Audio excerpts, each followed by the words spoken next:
For those of you who may not know, Stream University took place this last weekend, and it was a huge success. It will go down as one of, if not the greatest idea Kai has ever had.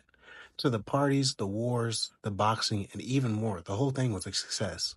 The whole concept behind Stream University was for those that don't know and haven't kept up, was to bring together content creators, big or small, regardless if they streamed or not. And this was their chance to put their personality out there to the world. And oh boy, did it work. If the dean come in this bitch, you might get his head slapped. I was up in this bitch, I ain't do shit, I was taking a nap. That shit AI like a motherfucker. You are a great person. You do stink for real sometimes. Not his ball. I'm not his ball. Can you clarify that? I'm not his ball. A lot of creators took this opportunity that Kai gave them and ran with it. We can talk about DDG, who won MVP of the whole event, gaining over 400K in followers just in 3 days, or the fact that he had peaked at viewership at 207K. We can talk about Rakai peaking at 230. We can talk about Lala, who just started streaming and then already has over 100K followers and is streaming to, on average, of probably I think it was anywhere from 2 to 3K. And if you look at some of these screenshots that I have showing, you can see the curve just shoot up as soon as Streamer University started. We can see here that DDG gained over 400K followers. We'll go look at India Love, who gained over 300K, who just started streaming probably 2 weeks prior to this and only had 2 streams. And just the effect of being around all these large creators and just having Kai give people the opportunity. There's people like Autumn Rain Taylor, who came into the event with 0 followers, met DDG when she had 150, and then ended up with 5K. And I guess a lot of people would probably go back and look at this and be like, oh, well, these people won't stick around. There's just abuse because Kai wasn't streaming and it was his event.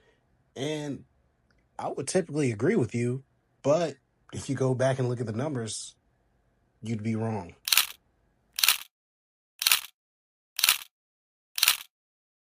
DDG's first stream back, he pulled in 30K off the notification and then maintained 40,000 for the rest of the stream. And that was 8 hours long. And he's on the West Coast time. India Love's first stream back, she averaged 17K. Lala's first stream back, she had 3K watching her. And just to go over a few of the smaller creators, there's someone named Primate Page, who during May prior to this event was averaging 70 viewers. And ever since then, she's at 1,000. Or someone like Corey to You, who I felt like shined a lot through this event. He went from 253 viewers averaging during May to now over 2,000. But with all the positive that came out of this event, there's always going to be some negatives. Now, naturally, with a large group of people like this in a school environment, there will be some form of bullying. And that came within the form when another streamer decided to call Caius, sorry if I'm pronouncing that wrong, but they decided to call her unattractive. This leads to massive drama. There's a video of her crying, saying that she possibly want to leave, that this is not the type of environment that we should be in, which is completely understandable. They're there to network and collab with each other. But through this, it sparked some crazy support for her. It started off with Rage going in her chat trying to figure out who it was and then donating 500 subs. There's a clip of her sitting by herself on her stream, and then you see Deshae of all people walk by, stop, and talk to her for 3 to 4 minutes trying to make her feel better. It was like the whole W or L community came through to just support her. The community came together and helped her amass over 60K followers, was just in a few days from this instance. But honestly, that's probably the most positive negative thing that happened. Now, for the real negatives, we'll just start off with people not understanding boundaries. We going, bro. I don't give a fuck. I'm taking everything. Oh, yeah, flour. Bro. There were 2 streamers, one by the name of Shello and another by No Limit J, who decided that it would be a great idea to go into Agent's room while he was not there to take things from him. And that led to us probably seeing a side of Agent that none of us have ever seen before. Open the fucking door, nigga. That's all you want. You think I'm fucking playing, nigga? What the fuck? Where these niggas at? Where this J nigga at?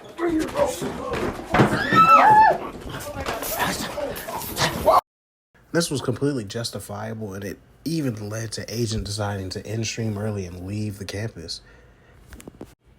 But luckily, before he did leave, they were able to meet up and hash out their differences. But that wasn't even the worst thing that happened. And on that last day, the incidents of all incidents happens. Rakai and a few others were having a war on their floor, and as they were shooting these Orby guns, Rakai accidentally shot one of the other streamers in the eye with the Orby gun. And when we all first find out, it seemed like she was blaming Kai. If you look at this clip here.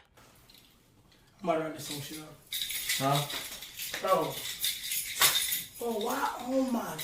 What'd he do? Nigga, one of the students got hit in the eye with an Orby, and she's claiming the last thing she saw was me.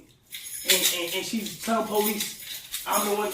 What? Hold on. Before you leave. But we later find out that Kai was actually next to her. She even said that she tried to protect Kai.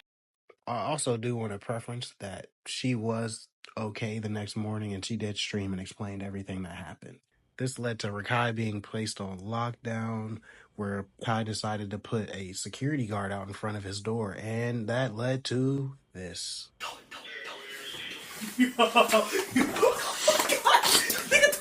Open the door.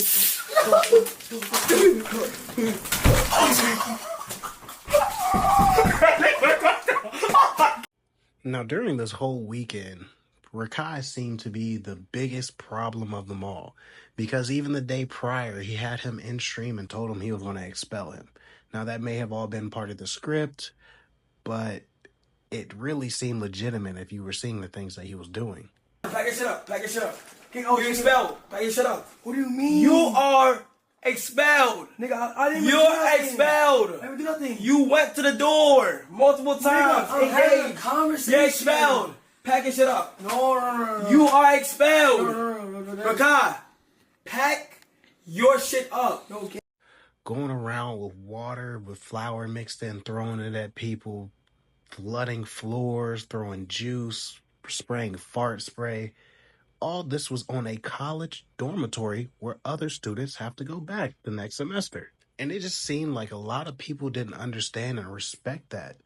A lot of people thought, oh, Kai just got this so we could do whatever we want. And this led to Kai saying a lot of times during the streams that he had that he most likely will never do this again, or people 18 and under are no longer going to be allowed. Nobody below the age of 18 ever come back to Shimmy University. I don't know if I'm ever going to do this shit again. I'm going to just go ahead and say it. I do not know if I'm ever going to do this shit again. I know people want it, and y'all want it, and y'all want it, and y'all want it.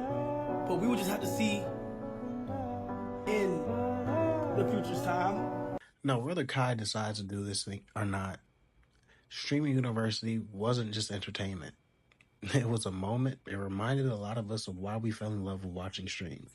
The laughs, the growth, the drama, all this made it one of the craziest events we've seen online in a while. And he sure did change a lot of people's lives this weekend. If you all watched live or caught any clips after, let me know what your favorite moment was down below in the comments. And if you're new here, consider subscribing. I'm not his ball.